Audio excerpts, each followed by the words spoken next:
ये जो टेबल मेरे पीछे है, इस टेबल को कहा जाता है पीरियोडिक टेबल। और आज के डेट में साइंटिफिक वर्ल्ड को अराउंड 118 एलिमेंट्स के बारे में पता है। समझ रहे हो? 118 118 एलिमेंट्स के बारे में पता है। लेकिन हमेशा से प्राचीन काल में ऐसा नहीं था। अगर मैं 1800 के आसपास की बात करूं तो लोगों को केवल 30 एलिमेंट्स के बारे में पता था। अब आज 118 है, पहले 30 थे, और हो सकता है आने वाले टाइम में कुछ और एलिमेंट्स डिस्कवर हो जाए। इसमें कोई भी ऐसा नहीं कि बिल्कुल पॉसिबिलिटी नहीं है, बिल्कुल पॉसिबिलिटी है, हो सकता है, कुछ भी हो सकता है।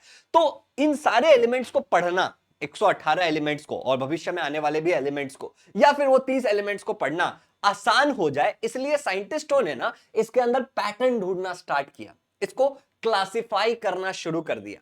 और हम इसी चीज के बारे में पढ़ने वाले हैं, पीरियोडिक क्लासिफिकेशन ऑफ एलिमेंट्स, इस चैप्टर के अंदर। आज मैं इसका लेक्चर नंबर 1 करने वाला हूं, जिसके अंदर इस चैप्टर में भाई आप पढ़ते क्या क्या हो मैं आपको बता देता हूं। आप एक इंट्रोडक्शन ऑब्वियसली पढ़ते हो, फिर Dobereiner trend, Newland law of octaves, Mendeleev periodic table, okay.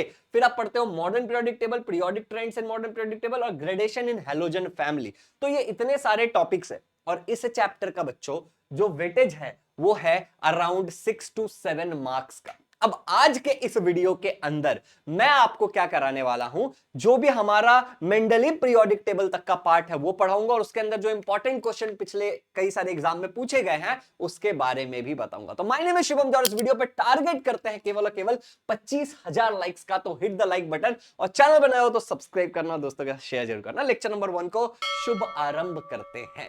Learners, ये आपका class 10th science 1 Maharashtra state board के लिए जो चैप्टर है साइंस 1 में चैप्टर नंबर 2, उसकी मैं बात कर रहा हूं। चलिए शुरू करते हैं। तो सबसे पहले हर एक क्लास में आपने क्लासिफिकेशन के बारे में कुछ ना कुछ तो पढ़ा होगा। चाहे मैं बात कर लूं क्लास 9th की, आपने प्लांट्स का क्लासिफिकेशन पढ़ा। क्लास 10th में आप एनिमल्स का क्लासिफिकेशन पढ़ोगे साइंस 2 में। साइंस 1 में आप एलिमेंट्स का क्लासिफिकेशन पढ़ रहे हो, आपने 8th स्टैंडर्ड में भी कोई क्लासिफिकेशन पढ़ा होगा। तो ये क्लासिफिकेशन हम लोग हर साल पढ़ते क्यों हैं, इस बारे में जानते हैं सबसे पहले। नाउ इमेजिन करो कि ये कपड़ों का एक ढेर है, बहुत सारा कपड़ा ही कपड़ा है, और इस ढेर भरे कपड़े में अगर मैं आपको एक टास्क देता हूं कि आप एक पर्टिकुलर कपड़ा ढूंढ के निकालो, तो उसके मिलने की पॉसिबिलिटी है, बट थोड़ी मुश्किल है, बड़ा दिक्कत हो जाएगा उसको क्लासिफाई करके निकालना। चलिए एक और एग्जांपल लेते हैं। लेट्स से कि अब आप चले जाते हो एक मॉल के अंदर, और इस मॉल के अंदर एक जगह सारे हुडी रखे हुए हैं, एक जगह सारे टी शर्ट रखे, एक जगह सारे कैप रखे, एक जगह खाली राउंड नेक टी शर्ट रखे हैं। अब आपकी जो पॉसिबिलिटी है चीजों को ढूंढ के निकालने की, वो बहुत ही ज्यादा हाई हो जाएगी। आपको मैं कहता हूं भाई वो ऑरेंज वाला टी शर्ट निकाल के लाओ, आप पट से जाओगे और ऑरेंज वाला टी शर्ट ढूंढ के निकाल के ले आओगे। अब ये बहुत ही ज्यादा आसान है। अच्छा, इसी तरीके से बच्चों मान लो कि आपके सामने एक ऐसे बुक का ढेर रख दिया गया, और मैं आपको कहता हूं ओए वो हैरी पॉटर वाली बुक निकाल के दे इसमें से। अब आपके लिए हैरी पॉटर वाला बुक ढूंढना बहुत ही ज्यादा मुश्किल हो सकता है, क्योंकि चीजें अरेंज्ड नहीं है। लेकिन वहीं पे अगर आप एक लाइब्रेरी के अंदर चले जाते हो बच्चों, और मैं आपको कहता हूं कि किसी पर्टिकुलर कैटेगरी की बुक निकाल के लानी है, तो क्योंकि यहां पे बड़ा क्लासिफाइड तरीके से रखा है, आपके लिए ढूंढना बहुत ही आसान है। तो यही मैं कहना चाह रहा हूं कि चीजों को क्लासिफाई करने से उनको पढ़ना आसान हो जाता है, उनको ढूंढना आसान हो जाता है। हम चीजों के अंदर पैटर्न नोटिस करते हैं और पैटर्न के हिसाब से उसको क्लासिफाई कर देते हैं। अब इनिशियल डेज की बात करता हूं, अभी हम इंट्रोडक्शन पढ़ रहे हैं, ठीक है ना। तो अगर मैं इनिशियल डेज की बात करूं, तो इनिशियल डेज में क्लासिफिकेशन एलिमेंट का बड़ा सिंपल किया गया था कि कह दिया कि मेटल होता है और नॉन मेटल होता है, ठीक है ना। लेकिन धीरे धीरे लोगों को पता चला कि अरे भैया मेटल भी होता है, नॉन मेटल भी होता है, और एक और चीज होता है जिसको बोला जाता है मेटेलॉइड्स। और इसी मेटेलॉइड्स को हम लोग एक और नाम से बुलाते हैं सेमी मेटल्स। तो मेटल होते हैं, नॉन मेटल्स होते हैं, और मेटेलॉइड्स होते हैं जिसको हम लोग सेमी मेटल भी बुलाते हैं। अब यहीं पे थोड़ा सा जिन बच्चों को नहीं समझ में आता कि मेटेलॉइड क्या होता है, मैं बताना चाहता हूं। मान लो कि कोई एक चीज है, ना ये मेटल है ना ये नॉन मेटल है। जस्ट इमेजिन करो कि ना ये मेटल है ना ये नॉन मेटल है, और अगर मैं टेम्परेचर बढ़ा देता हूं तो नॉर्मली ये नॉन मेटल जैसा बिहेव कर रहा है एग्जांपल के बिहेवियर के हिसाब से। लेकिन अगर मैं थोड़ा सा टेम्परेचर बढ़ा देता हूं या फिर इसके आसपास का कुछ कंडीशन चेंज करता हूं, तो ये मेटल की तरह बिहेव करने लगता है। समझ रहे हो? मतलब किसी सिचुएशन के हिसाब से इसका बिहेवियर बदल सकता है, मेटल या नॉन मेटल में, उसको हम लोग बोलते हैं मेटेलॉइड, सेमी मेटल। क्लियर हो गया? अच्छा, तो लोगों को इसके बारे में पता चला, तो अब लोगों ने इनिशियल डेज में, क्योंकि उनको तीन ही चीज पता था, एक था पता मेटल, एक था पता नॉन मेटल और एक था पता सेमी मेटल, तो इन्होंने, या फिर मेटलॉइड्स वही, तो इन्होंने इन तीनों में क्लासिफाई किया। मेटल्स, आपने कौन से मेटल के बारे में सुना है? आपने सुना है आयरन के बारे में, आपने सुना होगा कॉपर के बारे में, आपने सुना होगा एल्यूमिनियम के बारे में, आपने सुना होगा गोल्ड के बारे में, आपने सुना होगा सिल्वर के बारे में, और भी आपने अलग अलग चीजें सुनी होगी शायद। तो ये सारे क्या है? ये सारे हमारे मेटल्स हैं। अच्छा, नॉन मेटल्स की अगर मैं बात करता हूं बंधु, तो कार्बन एक नॉन मेटल है, सल्फर एक नॉन मेटल है, फास्फोरस एक नॉन मेटल है, ऑक्सीजन एक नॉन मेटल है, नाइट्रोजन एक नॉन मेटल है। मोस्टली जो गैसेस है ना बेटा, वो नॉन मेटल है, समझ रहे हो? हाइड्रोजन एक नॉन मेटल है। तो ये नॉन मेटल्स का लिस्ट आ गया। अच्छा, इसी तरीके से सेमी मेटल्स में आपने शायद सुना होगा, सिलिकॉन के बारे में सुना होगा, आपने शायद जर्मेनियम के बारे में सुना होगा। तो सिलिकॉन और जर्मेनियम हमारे सेमी मेटल या फिर मेटलॉइड्स हो गए। तो पुराने समय में जब कम एलिमेंट से, ज्यादा कॉम्प्लेक्स नहीं था चीज, तो लोगों ने इसको ऐसे क्लासिफाई कर दिया, कह दिया कि कुछ मेटल्स होते हैं, कुछ नॉन मेटल्स होते हैं और कुछ मेटलॉइड्स होते हैं। अब ये मेटल्स और नॉन मेटल्स के बारे में आप साइंस 1 में एक चैप्टर आप लोगों को मेटालर्जी, उसके अंदर आप लोग बहुत डिटेल में पढ़ते हो इनकी प्रॉपर्टीज के बारे में, ठीक है ना? और ये चैप्टर पढ़ने के बाद आपके लिए बहुत आसान हो जाएगा किसी भी मेटल या नॉन मेटल को आइडेंटिफाई करना। तो ट्रेडिशनली तो मेटल, नॉन मेटल और मेटलॉइड्स इन तीन कैटेगरी में बांट दिया, पैंट, शर्ट और लेट्स से टोपी, इस तरीके से बांट दिया गया। लेकिन समय के साथ क्या हुआ, चीजें आगे बढ़ी, नंबर ऑफ एलिमेंट्स बढ़ते चले गए, और इसको क्लासिफाई करना और ज्यादा बेहतर तरीके से करना बहुत ज्यादा जरूरी हो गया साइंटिफिक वर्ल्ड को। और उसी में अलग अलग साइंटिस्ट ने कोशिश करनी शुरू की। अब हमारे बुक में ऐसे ही 4 साइंटिस्ट के बारे में लिखा हुआ है, जिसको हम बहुत आराम से पढ़ेंगे, आराम से पढ़ेंगे। आज के लेक्चर नंबर 1 के अंदर आपका टारगेट है 25,000 लाइक्स का, और मैं कई सारे क्वेश्चन इन बिटवीन आपको पूछूंगा जो आपको कमेंट में बताते रहना है। बाय द वे, साइंस 1 की अगर मैं बात करूं तो बहुत सारे चैप्टर है, जैसे ग्रेविटेशन है और बाकी, तो आप कोई भी चैप्टर का नाम आगे शुभम झा लिख देना और आगे लिख देना महाराष्ट्र बोर्ड, आपको वो चैप्टर मिल जाएगा, क्योंकि मैंने कई बार यूट्यूब पे पढ़ा रखा है। और मुझसे पढ़े हुए बच्चों ने अब तक साइंस में कितने ही सारे बच्चों ने 100 में से 100 लाया है, और हमारे इजी लर्निंग के प्लेटफॉर्म में पढ़े हुए कितने ही सारे बच्चों ने अब तक 100% स्कोर किया है। तो आप इस लेक्चर पर ट्रस्ट करिए और आराम से चीजों को देखिए, आपको सब कुछ समझ में आएगा। बाकी आप हमारे बैच में कैसे एडमिशन ले सकते हो, नहीं, वो सब मैं बाद में आपको शेयर करूंगा। चलिए स्टार्ट करते हैं। तो इस चैप्टर के अंदर, जैसा मैंने आपको बोला, ये सारे पॉइंट्स हम पढ़ने वाले हैं। 4 साइंटिस्ट कौन से? एक हमारे साइंटिस्ट है डोबेर्नियर, एक हमारे साइंटिस्ट है न्यूलैंड, एक हमारे साइंटिस्ट है मेंडेलीव, और ये जो मॉडर्न पीरियोडिक टेबल है वो है मोस्टली हेनरी, ठीक है ना? तो ऐसे 4 अलग अलग साइंटिस्ट ने जो कोशिश की उसके बारे में हम पढ़ेंगे, और आज के डेट में हम मॉडर्न पीरियोडिक टेबल को फॉलो करते हैं, तो उसके बारे में हम पढ़ेंगे। तो हम स्टार्ट करने वाले हैं डोबेर्नियर ट्रेड से, लेकिन उससे पहले इजी लर्निंग में आप सबका स्वागत है। इजी लर्निंग में मेरा गोल यह है और पूरी टीम का गोल है कि आपके लिए लर्निंग सिंपल कर दिया जाए, एकदम ही आसान कर दिया जाए, हलवा कर दिया जाए। हमारा एक व्हाट्सएप चैनल है, आप उसको जरूर ज्वाइन करना, क्योंकि हम time to time free test conduct करते रहते हैं, live classes free of cost लेते रहते हैं, बहुत सारी अलग अलग चीजें करते रहते हैं, नोट्स देते रहते हैं, इंपॉर्टेंट क्वेश्चन देते रहते हैं। कोई भी अपडेट होता है यहाँ पे पहले आता है, तो इसको आप जरूर ज्वाइन करके रख लेना। और ये चैप्टर का नोट्स आपको कहां मिलेगा? Bye the way, more than 100 के बच्चे हम पे ट्रस्ट करते हैं इजी लर्निंग के ऐप पे। 1 लाख से ज्यादा, 1,30,40,000 ऐप डाउनलोड हो चुके हैं, महाराष्ट्र के बहुत बच्चे ट्रस्ट करते हैं। तो आप हमारा ऐप डाउनलोड करो, वहां पे लॉगिन वगैरह कर लो, और फिर आप फ्री मटेरियल्स के अंदर चले जाना, होम वाले सेक्शन में। वहां पे जाने के बाद आपको क्या करना है? आपको फ्री कंटेंट में जाना है, और वहां पे जाने के बाद आपको जाना है क्लास 10th के अंदर, और फिर आपको जाना है शुभम झा के अंदर, और उसके अंदर होगा 1 शॉट सीरीज। उसमें आपको मेरे सारे नोट्स मिल जाएंगे जो भी मैंने पढ़ाया है, ठीक है? जो मैंने पढ़ा है और जो भी अपडेटेड होता है वो मैं वहां पे डालता चले जाता हूं। क्लियर है? तो नोट्स कहां मिलेगा, क्या कैसे होगा, अब आपको सारी चीजें पता है। एप्लीकेशन का लिंक डिस्क्रिप्शन में। बाय द वे, बैच में एडमिशन लेने का सारा प्रोसेस मैं आपको आगे शेयर करूंगा। तो एलिमेंट्स को पढ़ने से पहले कई सारे बच्चे, जब मैं लाइव पढ़ाता हूं हमारे आरंभ बैच के अंदर, आरंभ बैच महाराष्ट्र का एक ऑनलाइन बैच है और ये बेस्ट बैच है, तो उसमें बच्चे अक्सर पूछते हैं कि सर आप पढ़ा रहे हो पीरियोडिक क्लासिफिकेशन ऑफ एलिमेंट्स, पर मुझे तो समझ ही नहीं आता कि एलिमेंट्स क्या होता है। अब आप में से भी ऐसे हमारे बहुत सारे बच्चे होंगे जो YouTube वीडियो देख रहे हैं, और मैं मान के चलता हूं कि उनको एलिमेंट्स का मतलब ही नहीं समझ में आता है कि एलिमेंट्स होता क्या है। तो मैं आपको 2 चीजें समझाना चाहता हूं कि आप मान के चलो कि हम मैटर को जब क्लासिफाई करते हैं, तो एक हम बोलते हैं कि एलिमेंट होता है, एक हम बोलते हैं कंपाउंड होता है, और एक हम कह देते हैं कि मिक्सचर होता है। ये शायद आपने लोअर स्टैंडर्ड में पढ़ा होगा, अब आपको याद नहीं है। एक होता है मिक्सचर। आराम से समझते हैं कि किस चीज को हम क्या बोलेंगे। सबसे पहले कंपाउंड की बात करता हूं। H2O ये कंपाउंड है, CO2 ये एक कंपाउंड है, HNO3 ये एक कंपाउंड है, HCl ये एक कंपाउंड है, NaCl ये एक कंपाउंड है। तो कैसे हम बोलते हैं कि कोई चीज कंपाउंड है या कंपाउंड नहीं है? ऐसा कोई भी चीज जिसका फॉर्मूला फिक्स्ड है, मैं आपको एक जनरल लेमैन टर्म में पढ़ा रहा हूं कि आपको जीवन भर ये चीज याद रहे। जिस भी चीज का फॉर्मूला फिक्स्ड है, समझ रहे हो, जिस भी चीज का फॉर्मूला फिक्स्ड है उसको हम बोलते हैं कंपाउंड। ओके, और एक से ज्यादा होगा, समझ रहे हो, और सेम काइंड नहीं होना चाहिए। तो यहां पे जैसे देखो, अभी यहां पे बहुत सारे लोग बहुत सारे सवाल उठा सकते हैं कि अरे फॉर्मूला फिक्स तो हाइड्रोजन का भी है पर वो तो एलिमेंट है, फॉर्मूला फिक्स तो नाइट्रोजन का भी है पर वो एलिमेंट है, फॉर्मूला फिक्स तो कार्बन का भी है पर वो एलिमेंट है। बिल्कुल पूछ सकते हो, लेकिन ये कोई फॉर्मूला नहीं है, समझ रहे हो ना। यहां पे मैं बोल रहा हूं मॉलिक्यूलर फॉर्मूला, इसको आप मॉलिक्यूलर फॉर्मूला, अभी मैं लेमैन टर्म में बुला रहा हूं एक सिंपल अंडरस्टैंडिंग के लिए।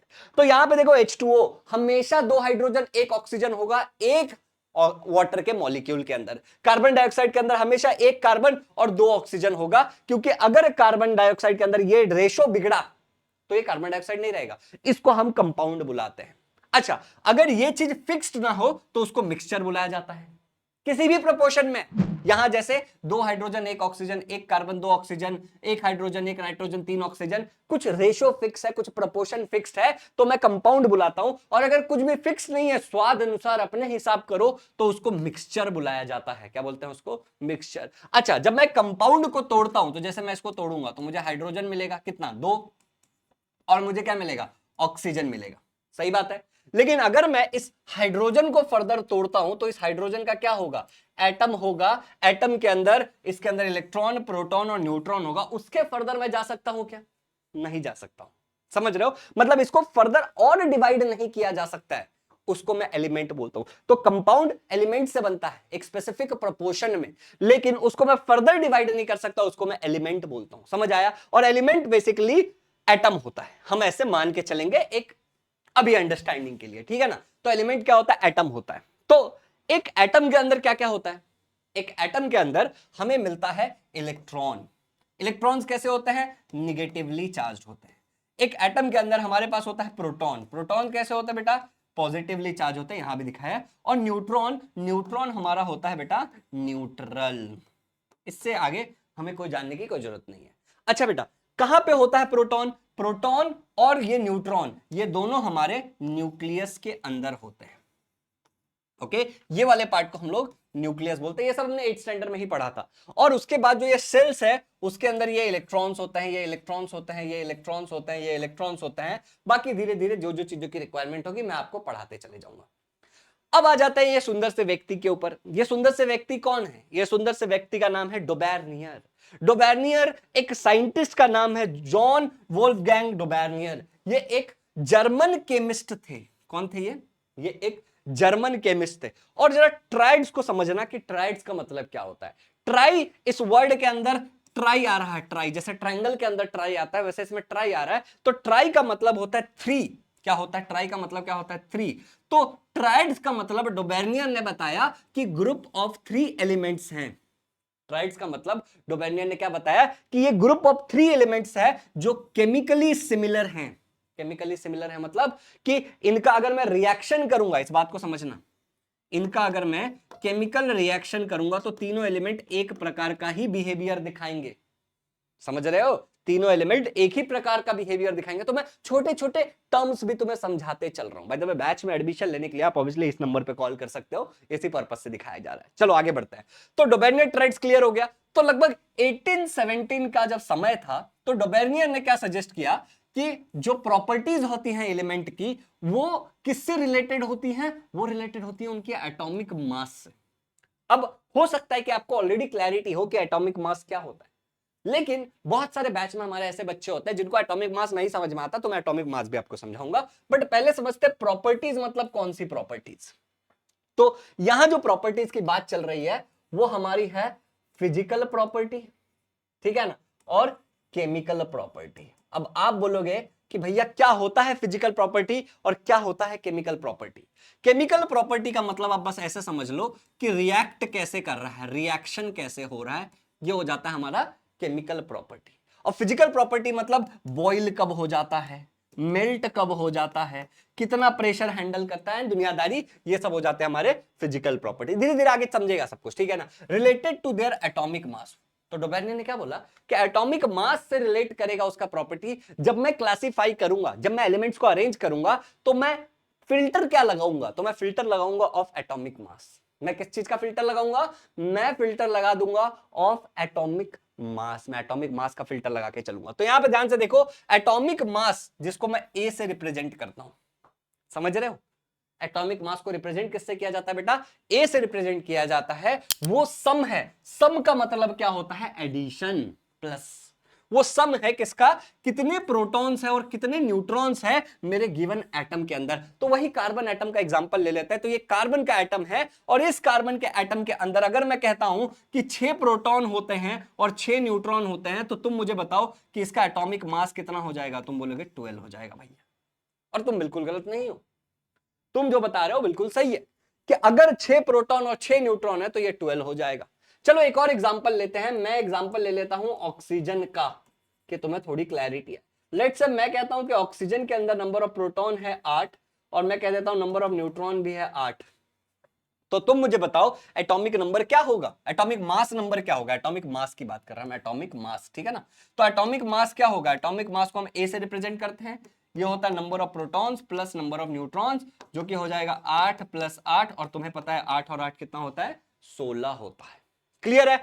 चलिए, आप कुछ बच्चे बोलेंगे कि इसका यूनिट क्या होता है, यूनिट इसका डाल्टन होता है, बात की बात करेंगे, अभी उसकी कोई जरूरत नहीं है हमें, ठीक है। चलिए, तो he made group of 3 elements. Dobereiner ने क्या किया, 3 एलिमेंट्स का ग्रुप बनाया, ठीक है ना। डोबेर्नियर ने क्या किया, 3 एलिमेंट्स का ग्रुप बनाया जिनकी सिमिलर केमिकल प्रॉपर्टी थी। इन्होंने केमिकल प्रॉपर्टी की बात की और उसको ट्राइड्स बोल दिया। ग्रुप ऑफ 3 एलिमेंट्स जो केमिकली सिमिलर है उसको इन्होंने बोला ट्रायड। क्या बोला उसको इन्होंने, ट्रायड बोला। एग्जाम्पल के लिए मान लो कि कोई ए नाम का एलिमेंट है, बी नाम का दूसरा एलिमेंट है, और सी नाम का तीसरा एलिमेंट है, और ये तीनों केमिकली सिमिलर है। तो मैंने इन तीनों को एक ग्रुप में लाया, एक समूह में लाया, और इसको मैं कह रहा हूं कि ये मेरा ट्रायड है। बट ट्रायड बनने के कुछ और कंडीशन दिए डोबेर्नियर ने। क्या डोबेर्नियर ने कंडीशन दिया, यहां पे इनकी सेम केमिकल प्रॉपर्टी है, चलो बढ़िया है। उसके अलावा क्या होना चाहिए, ठीक है ना, कि दी ही अरेंज्ड, उन्होंने दूसरा क्या किया, उनको अरेंज किया वो तीनों एलिमेंट्स को। जैसे मान लो ए नाम का एलिमेंट है, बी नाम का एलिमेंट है, सी नाम का एलिमेंट है, ये है 5, ये है 8, और ये है लेट्स से 4। ओके, तो इन्होंने अरेंज किया जो 3 एलिमेंट्स थे किसी ट्रायड के अंदर, उसको increasing order of atomic mass में। तो ऐसे नहीं लिखेंगे हम, पहले 4 वाला आएगा, फिर 5 वाला आएगा, और फिर 8 वाला आएगा। यानी कि पहले सी आएगा, फिर ए आएगा, और फिर बी आएगा। अब ये ट्रायड बन सकता है। समझ रहे हो कि जो तीनों एलिमेंट्स होंगे उनको आप increasing order of atomic mass के हिसाब से अरेंज करोगे, इन्होंने बोला। तो लेट्स से एक और सिंपल एग्जांपल लेते हैं। ए वाला जो हमारा एलिमेंट था उसका एटॉमिक नंबर 1 है, मास है, एटॉमिक मास 1 है। बी वाले का एटॉमिक मास 2 है, और सी वाले का एटॉमिक मास अगर 3 है, ठीक है ना। तो इन्होंने बोला कि ऐसे इंक्रीजिंग ऑर्डर में इसको अरेंज करो। एटॉमिक मास के इंक्रीजिंग ऑर्डर में, बढ़ते क्रम के हिसाब से आपको इसको क्या करना है, अरेंज करना है। केमिकली सिमिलर होना चाहिए, बढ़ते क्रम के साथ होना चाहिए, और ग्रुप ऑफ 3 होना चाहिए ट्रायड होने के लिए। एक उदाहरण से हम लोग कुछ कुछ चीजों को समझते हैं। अब मैं कुछ ऐसे एग्जांपल लेता हूं जो ऑलरेडी ट्रेड है, and this is the final condition कि 100% ट्रेड है, वरना नहीं है। ओके, तो मान लो कि 3 एलिमेंट्स है, LINAK। पहली चीज हम बोल रहे हैं, मान लो कि ये केमिकली सिमिलर है, ये मैंने तुम्हें बोल दिया, तुम मान लो। दूसरा, क्या ये इंक्रीजिंग ऑर्डर में अरेंज्ड है, तो देखो 6.9, 23, 39, यस, इंक्रीजिंग ऑर्डर में अरेंज्ड है। दोनों चीजें होगी, केमिकली सिमिलर है, इंक्रीजिंग ऑर्डर में अरेंज्ड है, और 3 एलिमेंट्स का ग्रुप है, ये सब तो ठीक है। लास्ट कंडीशन जो इनका रूल था डोबेर्नियर ट्रेड का, वो रूल क्या था बच्चों, कि पहले वाले को और आखिरी वाले को, थर्ड वाले को ऐड करो। कर दिया, और उसको 2 से डिवाइड कर दो। क्यों 2 से डिवाइड किया, क्योंकि हम एवरेज निकाल रहे हैं। हम क्या निकाल रहे हैं, हम पहले और आखिरी का एवरेज निकाल रहे हैं। एवरेज को ही एक और शब्द से डिनोट किया जाता है, पर्यायवाची है, मीन। समझ रहे हो, एवरेज को ही मीन बोला जाता है इंग्लिश में। तो हम मीन निकाल रहे हैं या फिर एवरेज निकाल रहे हैं ये, और जब मैं इसका वैल्यू निकालूंगा तो इन दोनों को ऐड करके अराउंड 46 आएगा, डिवाइड बाई 2, तो जो आंसर आएगा इसका वो आएगा 23, जो बीच वाले के अप्रोक्सीमेटली इक्वल होना चाहिए। 19-20 का फर्क चलेगा। अरे भैया 19-20 का फर्क मतलब कितना फर्क, ये आपको धीरे धीरे एग्जांपल्स के साथ समझ में आने लगेगा कि 19-20 का फर्क यानी कितना फर्क। तो हमें क्या कहना चाह रहे हैं हम कि फर्स्ट और लास्ट को जब मैं ऐड कर रहा हूं, 2 से डिवाइड कर रहा हूं, तो मुझे बीच वाले के बराबर मिल रहा है। यही है डोबेनियर रेट्स का रूल, ठीक है ना। When the elements are arranged in increasing order of their atomic masses, जब एलिमेंट्स, तीन ग्रुप ऑफ 3 एलिमेंट्स को आप लेते हो, ठीक है ना, when group of 3 elements, 3 elements का group which are chemically similar, जो केमिकली सिमिलर हैं, उनको जब आप अरेंज कर देते हो in increasing order of atomic masses, then if average of first and last element, average मतलब ऐड करके 2 से डिवाइड कर दो, ठीक है ना, is approximately equal to the middle element, हम एटॉमिक मास की बात कर रहे हैं, then it is called as Dobereiner triad. तो अब हम कह रहे हैं कि ये डोबेनियर ट्रेड है, यस ये डोबेनियर ट्रेड है। समझ रहे हो बात को? चलो एक और उदाहरण लेते हैं। अच्छा इसको याद कैसे रखेंगे, एग्जाम में इससे रिलेटेड क्वेश्चन पूछता, अभी थोड़ी देर में बताऊंगा। मैं इसको ऐसे याद रखूंगा, लाइट ना काटो, ऐसे करके मैं तीनों को सीक्वेंस को याद रखूंगा, लिथियम सोडियम पोटेशियम।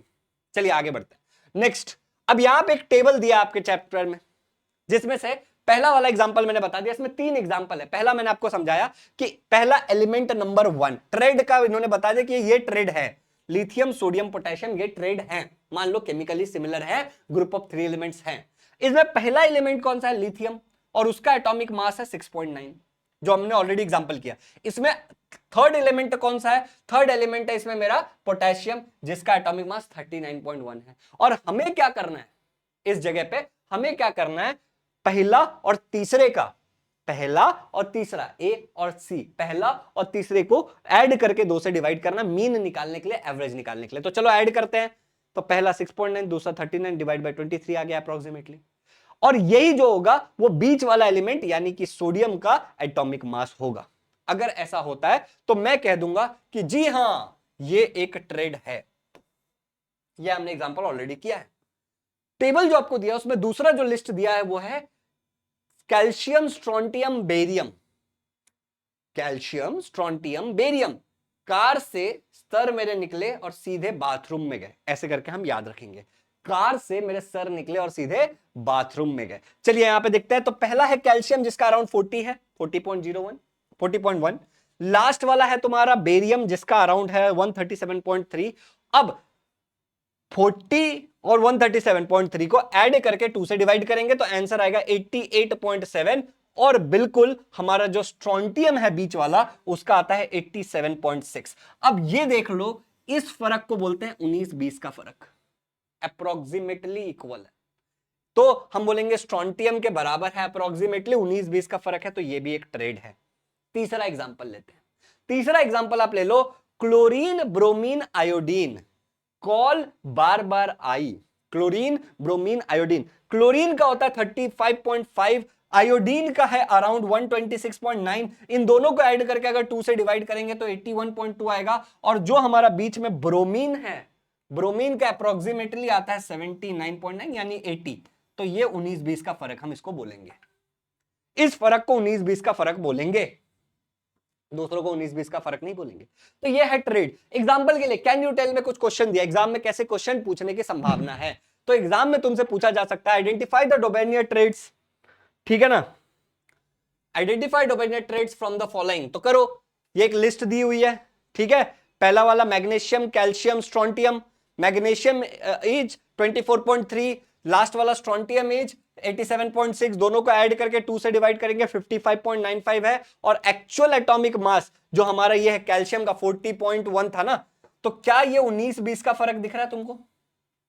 दिमाग लगा के सोचो, क्या ये फर्क हमारा 19-20 का फर्क है? अरे भैया बिल्कुल नहीं है, 19-20 का फर्क नहीं है, ये तो 40 और 15 का फर्क है, ठीक है ना। तो इसको नॉट अ ट्रेड। सिमिलरली दूसरा ले लो एग्जांपल के लिए फटाफट, SSETE सल्फर 32.1, TE जो हमारा है टेलेरियम दैट इज 127.6, अब इन दोनों को ऐड करके डिवाइड करेंगे तो 79.85 और इसका आता है अराउंड 79.0। तो क्या ये 19-20 का फर्क है? हाँ जी, ये 19-20 का फर्क है, तो इट इज अ ट्रेड, ये एक ट्रेड है। लास्ट वाला एग्जांपल ले लो, तीसरा, कि BeMgCa, यहां पे अगर आप देखोगे तो बेरिलियम इज 9, उसके बाद अगर आप कैल्शियम देखोगे आपको पता ऑलरेडी 40.1, हम बहुत बार कर चुके हैं इसको, दोनों को ऐड करेंगे तो अराउंड 24.5 आएगा, और इसका जो मैग्नीशियम का है वो 24.3 है। तो क्या ये 19-20 का फर्क है? जी हां, ये 19-20 का फर्क है, तो ये भी एक ट्रेड है। तो अब तक आपको पता चल गया कि हम ट्रेड कैसे निकालते हैं। ग्रुप ऑफ 3 एलिमेंट जो केमिकली सिमिलर है, increasing order of atomic mass के हिसाब से अरेंज करेंगे, और ये प्रोसीजर करेंगे तो हम बता देंगे कि ये ट्रेड है।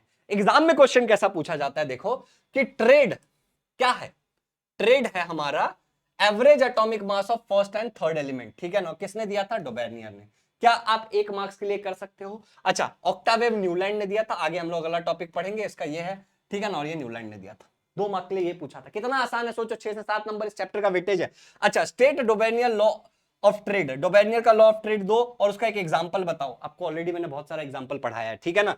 इन Dobereiner triads lithium sodium potassium, the atomic mass of lithium and potassium, क्या तुम निकाल सकते हो सोडियम का? यस, मैंने तुम्हें सिखाया है। Choose the correct, lithium dash and potassium, light ना काटो, सोडियम। क्या आसान हो गया? क्या आसान हो गया? तो इस तरीके से जब हम पढ़ाते हैं तो बहुत सारे बच्चों के लिए पढ़ाई क्या हो जाता है? सुपर्ब इजी हो जाता है, और तभी जाके ऐसा सुपर्ब रिजल्ट आता है। जैसे आप देख सकते हो, गुंजन पूरे महाराष्ट्र की रैंक 1 थी, 100% स्कोर किया था। अब सारे सब्जेक्ट के मार्क्स देखो गुंजन के कितने सुपर्ब मार्क्स हैं।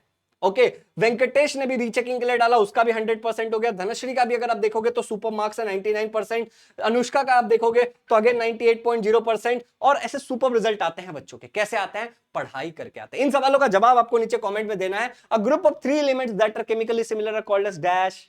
नीचे कमेंट में इसका जवाब दो, ऐसे ही सीखोगे। अगला देखो आप, which of the following is that a triad? लीना के, calcium, strontium, barium, chlorine, bromine, iodine, all क्या है? नीचे कमेंट में आपको इसका जवाब देना है। अगला क्वेश्चन है, Dobereiner arrange the 3 element in a triad in the increasing order of dash. किस हिसाब से अरेंज किया? आपको नीचे कमेंट में इसका जवाब देना है।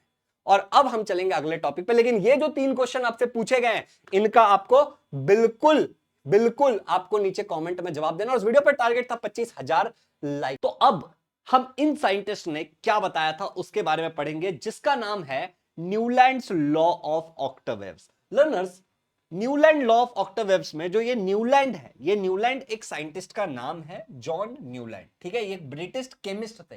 केमिस्ट का मतलब होता है जिन्होंने केमिस्ट्री से रिलेटेड स्टडीज की हैं। अच्छा, लॉ ऑफ ऑक्टावेव क्या होता है? लॉ ऑफ ऑक्टावेव मतलब होता है कि फर्स्ट एलिमेंट और 8th एलिमेंट केमिकली सिमिलर है। केमिकली सिमिलर मैंने ऑलरेडी आपको बताया था कि सेम टाइप से इनका रिएक्शन होगा।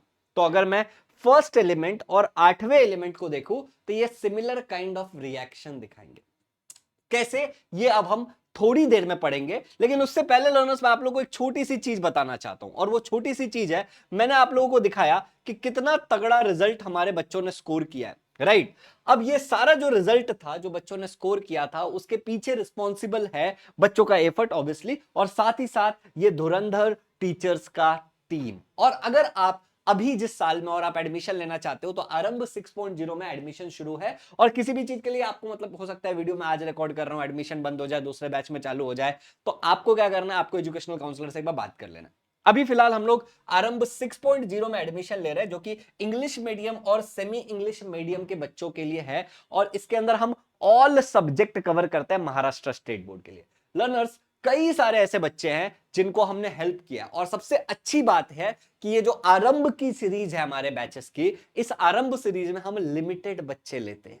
आप समझ रहे हो? तो ऑनलाइन में लिमिटेड बच्चे, और ऑनलाइन में बिल्कुल ऑफलाइन वाली फील। आपको पेपर चेक करके देंगे, आपका टेस्ट लेंगे, आपसे डाउट क्लियर कराएंगे, सब बताता हूं, ध्यान से देखना।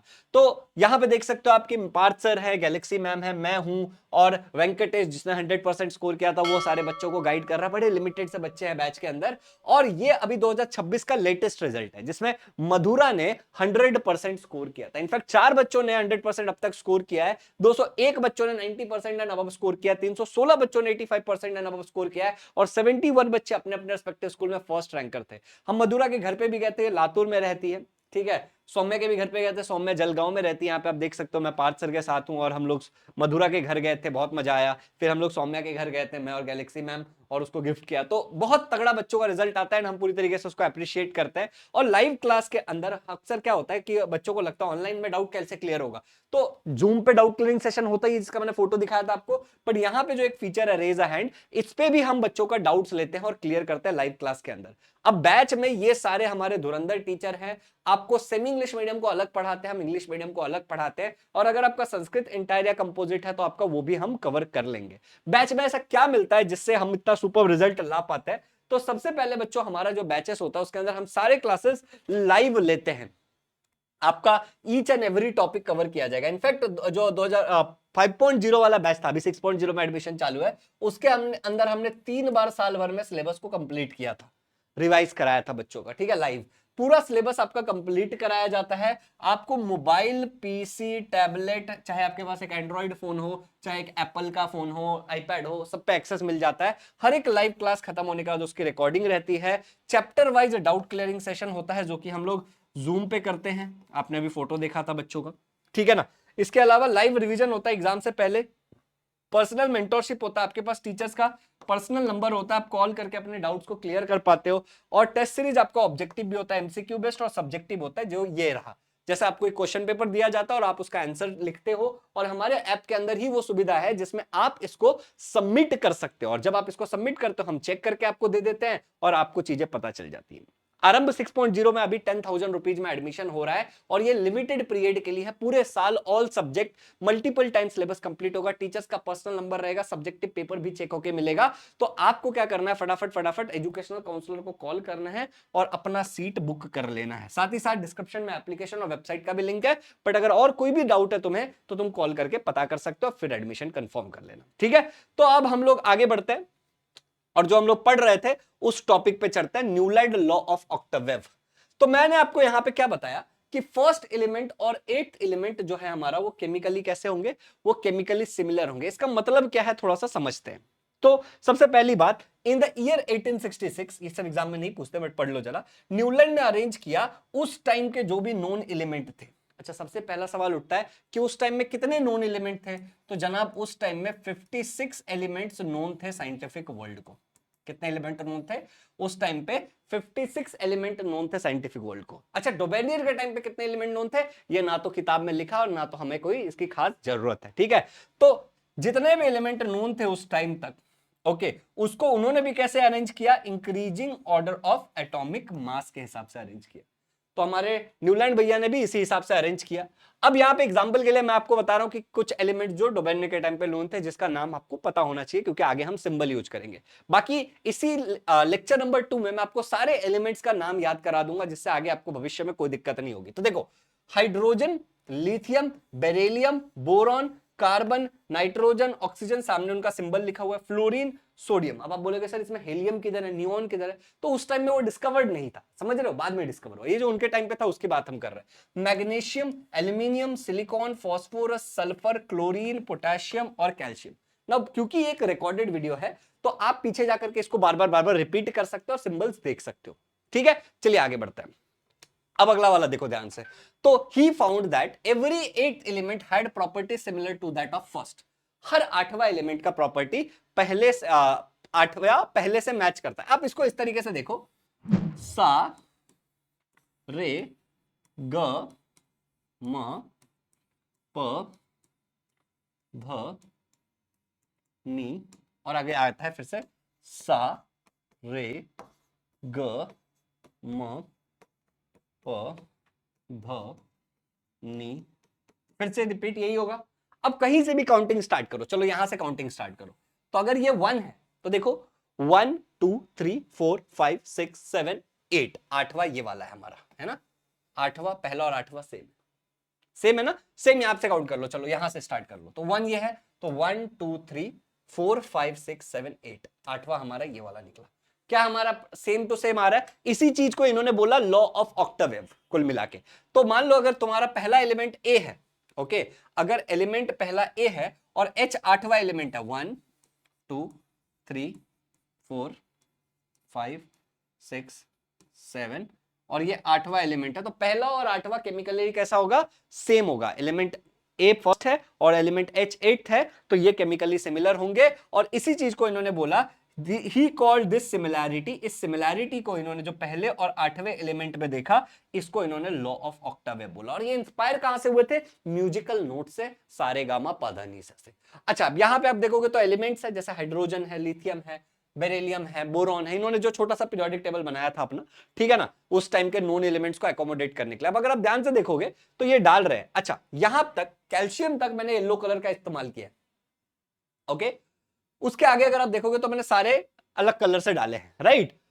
तो इनका जो लॉ था वो एप्लीकेबल था कैल्शियम तक ही, कैल्शियम के आगे इनका लॉ एप्लीकेबल नहीं था। मतलब जो इन्होंने बोला कि ऐसा ऐसा होता है, वो नहीं चला, वो वैलिड नहीं है, इस पे लागू नहीं होता।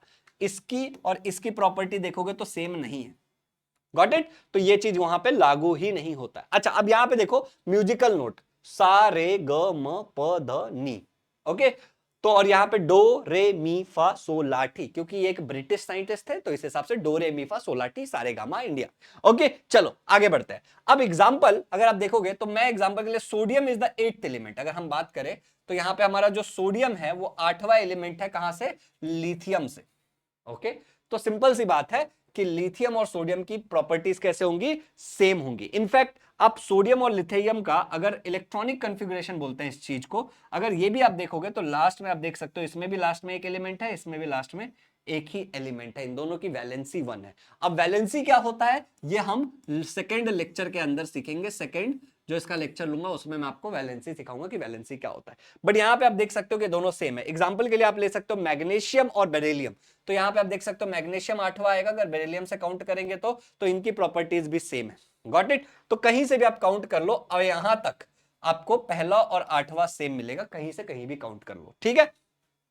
अब इसके ऊपर कुछ लिमिटेशंस थे। तुम बोलोगे भैया लिमिटेशन का मतलब, लिमिटेशन का मतलब है कि जो इन्होंने बोला वो ठीक है बट इसके आगे ठीक नहीं है, ओके। तो पहला लिमिटेशन ये था कि उनके टाइम पे, आज हमारे साइंटिफिक वर्ल्ड को 118 एलिमेंट्स के बारे में पता है, but at the time of Newland केवल 56 एलिमेंट्स ही नोन थे हमारे साइंटिफिक वर्ल्ड को, बहुत सारे एलिमेंट नोन ही नहीं थे। तो उन्होंने, उनको क्या लगा, शायद उनको लगा होगा मे बी कि 56 एलिमेंट ही है दुनिया में। पहली बात तो ये हो गई। अच्छा, दूसरी बात, इनका लॉ कैल्शियम तक ही एप्लीकेबल था, जो मैंने आपको बता दिया। तो ये पहले दो लिमिटेशन आपको एकदम याद रहना चाहिए, कोई डाउट नहीं होना चाहिए, इसमें बार बार रिपीट होता है एग्जाम में। अच्छा, न्यूलैंड ने कई जगह क्या किया, प्लेस किया, मतलब रख दिया दो एलिमेंट्स को एक ही बॉक्स के अंदर, सेम बॉक्स के अंदर, ठीक है ना, सेम बॉक्स के अंदर, कि जो भी 56 एलिमेंट है वो सब एकोमोडेट हो जाए। फॉर एग्जांपल यहां पे आप देखोगे तो कोबाल्ट, निकल, CeLa, इनको इन्होंने बॉक्स में साथ में रख दिया। जैसे आप यहां पे देखोगे तो कोबाल्ट और निकल को साथ में रख दिया, जबकि साथ में नहीं रखना चाहिए, एक बॉक्स में एक ही आना चाहिए था। CeLa को साथ में रख दिया, जबकि एक बॉक्स में एक ही आना चाहिए। तो ये भी एक सही चीज नहीं था, ये भी अपने आप में एक मसला था, ठीक है। ये भी एक लिमिटेशन था कि दो एलिमेंट्स को साथ में रख दिया।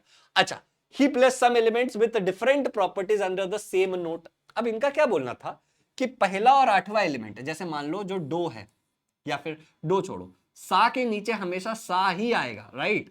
रे के नीचे हमेशा रे ही आएगा, यही बात हो ना। अब अगर मान लो रे के नीचे मैं गा लिख देता हूं, तो क्या ये सेम होगा, ये नहीं चलेगा, ये गलत बात हो गई, राइट। तो इन्होंने क्या किया, कई जगह पे ही प्लेस सम एलिमेंट, कुछ ऐसे एलिमेंट्स भी उन्होंने रख दिया जिसकी प्रॉपर्टी बिल्कुल अलग थी जहां पे वो रखा गया है उसके मुकाबले। फॉर एग्जाम्पल कोबाल्ट और निकल, जो उन्होंने डो नोट के नीचे, मतलब सा नोट्स के नीचे रखा था, वो हेलोजन में। तो यहां पे आप देखोगे तो फ्लोरीन और क्लोरीन को हम हेलोजन बोलते हैं। क्या बोलते हैं हम, हेलोजन। हेलोजन का पूरा नाम सुनो, हेलोजन कौन कौन है। फिर कल बाहर आई अंटी, फिर कल बाहर आई अंटी। और ऐसे मैं ना जब लाइव बैच लेता हूं, हमारे बैच के अंदर जब लाइव क्लासेस लेता हूं, तो बहुत सारे टेक्निक और ट्रिक्स बताता हूं बच्चों को, जिससे साइंस के 20 चैप्टर्स उनके लिए इजी हो जाते हैं, समझ रहे हो। तो आप बिल्कुल हमारा बैच ज्वाइन कर सकते हो। अब यहां पे देखो, तो फिर कल बाहर आई अंटी, fluorine, chlorine, bromine, iodine and so on, ठीक है। तो अब यहां पे देखो, इन्होंने ये दो नोट के नीचे, ये दो नोट के नीचे ये जो है, ये सारे नॉन मेटल्स है। हाइड्रोजन भी एक नॉन मेटल है, फ्लोरीन भी एक नॉन मेटल है, क्लोरीन भी एक नॉन मेटल है, ब्रोमीन भी एक नॉन मेटल है। उसके नीचे कोबाल्ट और निकल को डाल दिया, तो ये मैच नहीं कर रहा है। सिमिलरली यहां पे भी उन्होंने यही किया, इसके नीचे ये डाल दिया जिसकी प्रॉपर्टी यहां पे मैच ही नहीं कर रही थी। समझ गए? इसको इनफैक्ट इसको छोड़ो, चलो यहां पे तो 2 डाला है, इसको देख लो आप, ठीक है ना। ऑक्सीजन, सल्फर, आयरन, आयरन एक नॉन मेटल है, इसको इन्होंने Ti ये नी के नीचे डाल दिया।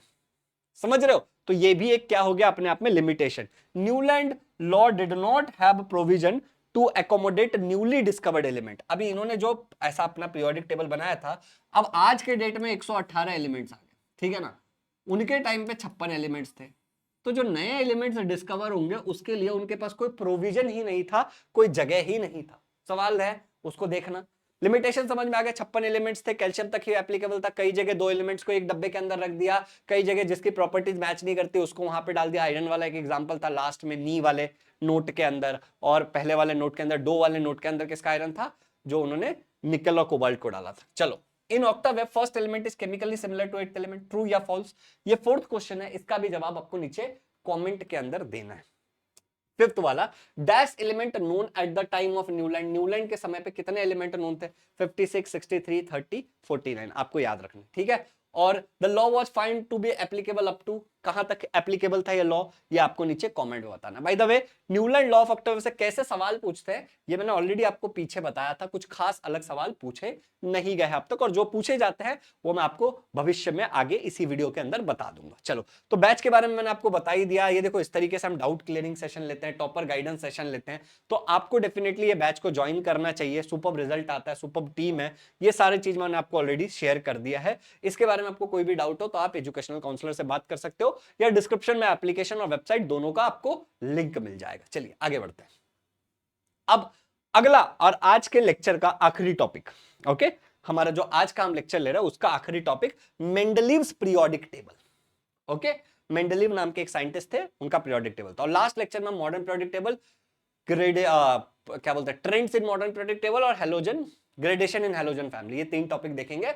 अगला सेकंड वाला जो हमारा लेक्चर आएगा उसके अंदर, तो उसका लिंक मैं डिस्क्रिप्शन में डाल दूंगा, ठीक है। चलिए, अब मेंडलीव्स पीरियोडिक टेबल में देखो, मेंडलीव ने भी बोला कि जो फंडामेंटल प्रॉपर्टी होती है जिसके बेसिस पे मैं एलिमेंट्स को क्लासिफाई करूंगा वो होगा एटॉमिक मास। तो जैसे डोबेर्नियर ने एटॉमिक मास पे फोकस किया, न्यूलैंड ने एटॉमिक मास पे फोकस किया, वैसे ही मेंडलीव ने भी एटॉमिक मास के ऊपर ही फोकस किया। समझ रहे हो? इन्होंने भी कहां फोकस किया? इन्होंने भी एटॉमिक मास के ऊपर ही फोकस किया। चलो, ही अरेंज द 63 एलिमेंट्स, उस टाइम के जो भी 63 एलिमेंट्स थे उनको इन्होंने increasing order of atomic mass के हिसाब से अरेंज किया। तो इन्होंने भी कैसे अरेंज किया?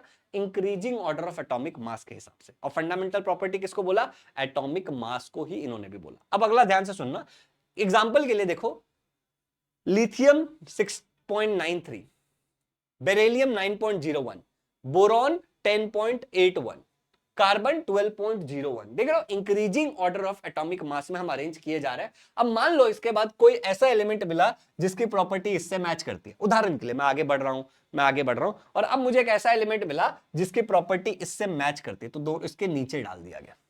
और ऐसे वो अरेंज करते चले गए और इन्होंने एक पूरा पीरियोडिक टेबल बना दिया। कैसे मैच होता है? तो ये देखो, Li2O Na2O ऑक्साइड, मतलब जब मेरा लिथियम, समझना ध्यान से, ये जो लिथियम है यहां पे, जब वो ऑक्सीजन के साथ रिएक्ट करेगा, ठीक है ना, तो मुझे क्या मिलेगा? 2 लिथियम 1 ऑक्सीजन। अब अगर सोडियम इसके नीचे है टेक्निकली, तो सोडियम भी जब ऑक्सीजन से रिएक्ट करेगा तो सेम पैटर्न फॉलो होना चाहिए, यानी कि 2 सोडियम 1 ऑक्सीजन। और ये पैटर्न फॉलो हो रहा है, अगर आप देखोगे तो सेम टाइप का दिख रहा है, तो हम बोलते हैं ऑक्साइड सेम बन रहा है। अच्छा, सेम मान लो इसके नीचे कुछ और होता, लेट्स से इसके नीचे कुछ और होता, लेट्स से X होता कुछ, तो हमारा फॉर्मूला ऐसे आना चाहिए था, X2O। समझ रहे हो? ऐसा ही आना चाहिए था, पैटर्न यही रहना चाहिए। अच्छा, सेम मान लो हाइड्राइड के लिए, तो लिथियम 1 हाइड्रोजन के साथ, सोडियम भी 1 हाइड्रोजन के साथ, और X अगर कुछ होता तो वो भी 1 ही हाइड्रोजन के साथ जाता, तो हम बोलते हैं सेम केमिकल प्रॉपर्टी है, सिमिलर केमिकल प्रॉपर्टीज है। अच्छा, फिजिकल प्रॉपर्टीज मतलब melting point, boiling point, density, ये सब क्या होता है? फिजिकल प्रॉपर्टीज होती है। तो सेम फिजिकल प्रॉपर्टीज। तो अरेंज करने के टाइम इन्होंने क्या देखा कि वो एलिमेंट जिनकी सेम केमिकल प्रॉपर्टी हो रही है, सेम फिजिकल प्रॉपर्टी हो रही है, उनको उसके नीचे नीचे नीचे नीचे रखते जाना। और ऐसा करते करते उस टाइम के 63 एलिमेंट्स, मेंडलीव के टाइम पे 63 एलिमेंट्स लोगों को पता थे। ओके, साइंटिफिक वर्ल्ड को पता था, इन्होंने 63 एलिमेंट्स को क्लासिफाई कर लिया, सक्सेसफुली एक पीरियोडिक टेबल बना लिया, ठीक है ना। तो elements with similar physical and chemical properties repeat after a definite interval. इन्होंने क्या ऑब्जर्व किया कि जो भी एलिमेंट्स की सेम फिजिकल और केमिकल प्रॉपर्टी होती है वो आगे बढ़ते बढ़ते वापस वो प्रॉपर्टीज रिपीट होती है। आप समझ रहे हो, मतलब इमेजिन करो कि आप एक बॉलर हो, आप क्रिकेट खेल रहे हो और हर बार आप बॉल डालते हो, चौथे बॉल में, ओवर में, एक ओवर में 6 बॉल होता है और हर बार आप चौथे बॉल में सामने वाले का विकेट उड़ा देते हो। तो ये एक पैटर्न है जो बार बार रिपीट होता है। लेट्स से जब आप बैटिंग करने जाते हो तो हर बार आप पहले ही बॉल पे छक्का मारते हो जब भी आप खेलने जाते हो, तो एक पैटर्न है जो हर बार रिपीट होता है, समझ रहे हो। तो उसी तरीके से इन्होंने देखा कि जो फिजिकल और केमिकल प्रॉपर्टीज है, कैसे रिएक्शन करता है, एलिमेंट्स कैसे रिएक्ट करते हैं, वो होता है chemical property. Physical property melting point, boiling point, density, ये क्या है, ये एक सर्टन इंटरवल के बाद यहां तक गया और फिर रिपीट हुआ, गया फिर रिपीट हुआ, एक सर्टन इंटरवल के बाद बार बार क्या होता है, रिपीट होता है। इन्होंने ये ऑब्जर्व किया। अब ये है मेंडलीव एक्चुअली, और इन्होंने एक लॉ दिया था, मेंडलीव पीरियोडिक लॉ, ये बिल्कुल याद करना, एग्जाम में पूछते हैं। तो इन्होंने बोला प्रॉपर्टीज ऑफ एलिमेंट, प्रॉपर्टीज मतलब वही फिजिकल एंड केमिकल प्रॉपर्टीज की बात हो रही है, are periodic function. Periodic function मतलब ये अपने आप को रिपीट करती है, ये जो प्रॉपर्टीज है बार बार रिपीट करती है सर्टेन इंटरवल के बाद, ठीक है ना। किसके बेसिस पे, जब हम इसको बढ़ते एटॉमिक मास के हिसाब से अरेंज करते हैं। Properties of element are periodic function of their atomic masses. Properties physical और केमिकली खुद को रिपीट करती हैं जब हम उनको एटॉमिक मास के बढ़ते क्रम में अरेंज करते हैं। इस लॉ का मतलब यह है जो पीछे समझाया, properties of elements are periodic function of their atomic masses. Video को पॉज करो, 3-4 बार नोटबुक में लिखो क्योंकि ये इंपॉर्टेंट है, और एकदम याद कर लो। और जो लोग बहुत सीरियस है वो लोग एक बार बिना देखे चैट में भी लिखेंगे इसको, मतलब कमेंट्स में लिखेंगे, ठीक है। चलो आगे बढ़ते हैं। अब मेंडलीव के पीरियोडिक टेबल कुछ इस प्रकार दिखती थी। ध्यान से देखो पहले इस पीरियोडिक टेबल को, 1 सेकंड का समय लो और आराम से इस पीरियोडिक टेबल को ऑब्जर्व करो। अगर आप देखोगे तो यहां पे लिखा है ग्रुप, ओके, और यहां पे लिखा है पीरियड्स, ओके। तो ग्रुप किसको बोलते हैं, यहीं पे क्लैरिटी ले आओ। जो उस तरीके से हम ऐसे वर्टिकली देख रहे हैं नीचे की तरफ, इसको हम लोग क्या बोलते हैं, ग्रुप बोलते हैं। ये जो हम वर्टिकली देख रहे हैं ना इस तरीके से, इसको हम लोग ग्रुप बोलते हैं। ऊपर से तो कितने ग्रुप दिख रहे हैं, 1 2 3 4 5 6 7 8। मान लो कुछ नया आया तो 9 10 ऐसे बना सकते हैं, लेकिन इन्होंने बोला 0, याद रखना 0 ग्रुप। इन्होंने बोला कि एक और बनाओ और 0 और इधर डाल दो, समझ आया। तो बोलने का मतलब क्या है कि ग्रुप में ऊपर से नीचे की तरफ प्रॉपर्टीज सेम होंगी, इन सब की प्रॉपर्टीज सेम होंगी ऊपर से नीचे आते वक्त। चलो तो ये हो गया ग्रुप। अब पीरियड किसको बोलते हैं, हॉरिजॉन्टल वालों को। ये हो गया फर्स्ट पीरियड, ये हो गया सेकंड पीरियड, ये हो गया थर्ड पीरियड, ये हो गया fourth period and so on. Got it. तो यहां पे ग्रुप और पीरियड समझ आ गया। अच्छा बाय द वे अगर हम यहां पे देखेंगे तो जैसे ये हाइड्रोजन है, ये लिथियम है, और यहां पे लिखा है R2O, तो R2O कह रहे कि R की जगह कुछ भी लिख दो, R की जगह H लिख दिया तो H2O, R की जगह Li लिख दिया तो Li2O, R की जगह Na लिख दिया तो Na2O। समझ रहे हो, R की जगह जो लिखोगे वो उस टाइप का फॉर्मूला बन जाएगा। तो ये एक जनरल फॉर्मूला है कि ऑक्साइड और हाइड्राइड ऐसे बनता है। चलो ये भी क्लियर हो गया। अच्छा आगे देखो, इन्होंने भी कई जगह पे थोड़ा भीड़ भाड़ वाला सिचुएशन रखा है, ओके ऐसा है। और साथ ही साथ कुछ ब्लैंक स्पेस दिख रहा है, एक ये ब्लैंक स्पेस है, एक ये ब्लैंक स्पेस है, और ये एक ब्लैंक स्पेस है जिसको मैंने अलग अलग कलर से मार्क किया है। चलिए तो आराम से आप समझते हैं क्या चीज क्या है। कुछ मेरिट्स हैं मेंडलीव पीरियोडिक टेबल के और कुछ डीमेरिट्स हैं मेंडलीव पीरियोडिक टेबल के। हम हर एक चीज को एकदम सिंपल करके समझेंगे और एक प्रॉपर आंसर। देखो एक बोर्ड एग्जाम में ना एक क्वेश्चन पूछते हैं प्रॉपर, ठीक है ना, एक प्रॉपर ये क्वेश्चन पूछते हैं 3 मार्क्स के लिए, यहीं पे सुन लो, what are the demerits of Mendeleev periodic table, या फिर हो सकता है कि what are the merits of Mendeleev periodic table, ये पूछे। ये डीमेरिट है वैसे मेरिट पूछ सकता है। तो ये पूरा आंसर है 4 पॉइंट का, ये मैं एकदम डिटेल में आपको पीछे एक्सप्लेन करूंगा, ठीक है ना, एकदम डिटेल में पीछे एक्सप्लेन करूंगा। तो चलो तो हम लोग पहले बात कर लेते हैं मेरिट्स में। तो मेरिट्स में हमारे पास 3 ही पॉइंट्स है, डीमेरिट में हमारे पास 4 पॉइंट्स है, ओके। तो मेरिट भी 3 मार्क के लिए पूछ सकते हैं। तो क्या बोलोगे मेरिट में, सबसे पहली बात है कि जब मेंडलीव पीरियोडिक टेबल बना रहे थे उस टाइम में उन्होंने ऑब्जर्व क्या किया कि बेरिलियम का एटॉमिक मास 14.09 है, और ये जो एटॉमिक मास है वो शायद गलत है। तो इन्होंने उसको सही करके 9.4 कर दिया। मतलब जो बेरिलियम का एटॉमिक मास एग्जिस्टिंग लोग डोबेर्नियर, न्यूलैंड ये लोग लेके आ रहे थे कि कहीं ना कहीं गलत था, और इसको किन्होंने सही किया, इसको मेंडलीव ने सही कर दिया। पहला ये हो गया हमारा। अच्छा, दूसरा इन्होंने कुछ ब्लैंक स्पेस छोड़ दिया। इट इज लाइक कि भविष्य को पहले ही प्रिडिक्ट कर दिया कि इस जगह पे, और नाम भी दिया इन्होंने नाम दिया इका बोरॉन, और बोला कि इसकी प्रॉपर्टी बिल्कुल यहां से मैच होगी, क्योंकि देखो ना, हमने क्या देखा कि ऊपर से नीचे की तरफ प्रॉपर्टीज क्या हो रही है, मैच कर रही है। तो अगर यहां पे एक खाली डब्बा छोड़ा गया है तो पक्का है कि इन सारी प्रॉपर्टीज को ये रिपीट करेगा।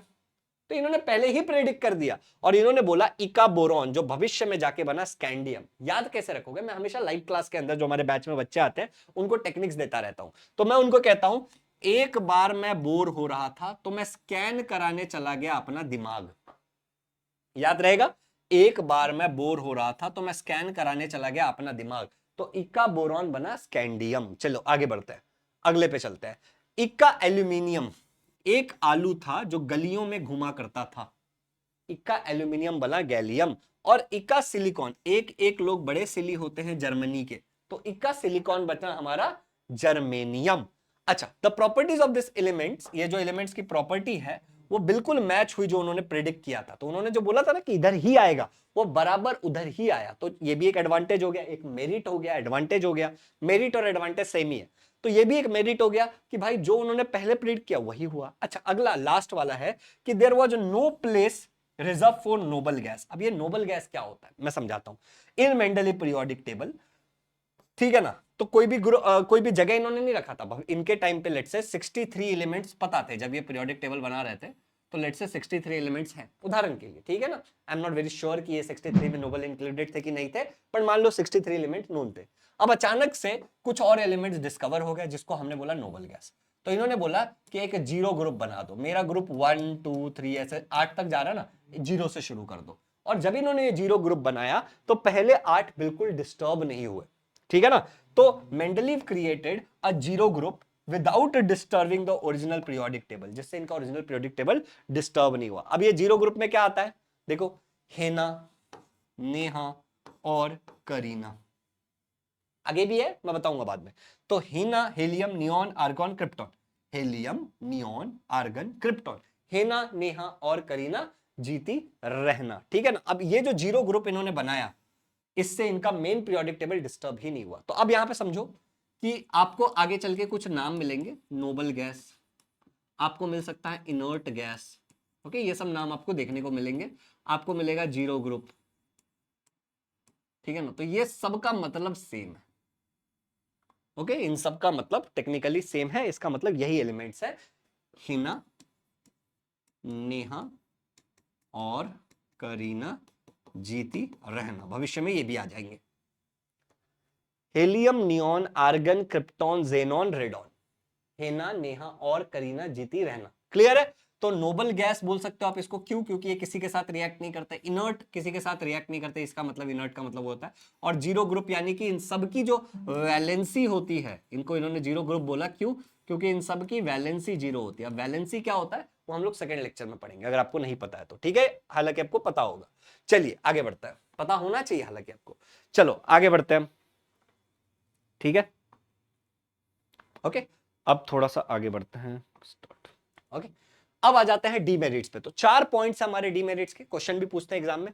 तो जैसे एग्जांपल के देखो, मेंडलीव ने जो पीरियोडिक टेबल बनाया था वो कैसा बनाया था, increasing order of atomic mass के हिसाब से अरेंज करने के लिए इन्होंने सिस्टम अपना बनाया था। तो टेक्निकली कोबाल्ट 58.9 और निकिल, तो निकिल पहला आना चाहिए 58.7 और कोबाल्ट उसके बाद आना चाहिए 58.9, ऐसा होना चाहिए ना। लेकिन अगर तुम पीरियोडिक टेबल देखोगे इनका, तो आपको देखने को मिलेगा कि पहले निकल आना चाहिए था और फिर कोबाल्ट आना चाहिए, पर यहां पे पहले कोबाल्ट है फिर निकल है, जो कि गलत है, ठीक है ना। तो देयर वाज एन एम्बिग्यूटी, एक एम्बिग्यूटी थी रिलेटेड टू द सीक्वेंस। बड़ा पहले आ गया, छोटा बाद में, ये एक डी मेरिट हो गया। अगला पॉइंट देखो क्या है कि isotopes were discovered long time after Mendeleev put fourth the periodic table. तो आइसोटोप को कोई जगह वो नहीं दे पाए। अच्छा, आइसोटोप क्या होता है, सिंपल भाषा में समझना, सेम एटॉमिक नंबर, मैं कॉम्प्लेक्स नहीं करता हूं आपके लिए, ठीक है ना। Same atomic number, different atomic mass, different atomic mass, ठीक है ना, इसको बोलते हैं आइसोटोप।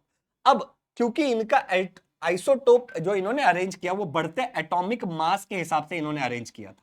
तो अब मान लो एक कार्बन है जो कार्बन 12 है, दूसरा एक कार्बन है कार्बन 14 है, और मान लो कोई और XYZ है, एग्जांपल के लिए कार्बन 17, जस्ट एक एग्जांपल के लिए रैंडमली। तो क्योंकि इन्होंने बढ़ते एटॉमिक मास के हिसाब से पीरियोडिक टेबल बनाया था, तो कार्बन 12 फिर कार्बन 14 और कार्बन 17 इन सबको जगह मिलना चाहिए as per the rule. But क्योंकि आइसोटोप बाद में आया, isotope were discovered long time after Mendeleev ने अपना पीरियोडिक टेबल दे दिया, तो उनको आइडिया ही नहीं था, तो ये भी एक डीमेरिट हो गया भविष्य के लिए। Got it? कि भैया आपने केवल कार्बन 12 को जगह दिया, कार्बन 14 और कार्बन 17 को जगह ही नहीं दिया। अच्छा, ये होता क्यों है? क्योंकि यहां पे देखो number of atomic number remains same. Atomic number मतलब नंबर ऑफ प्रोटॉन, कितने प्रोटॉन है।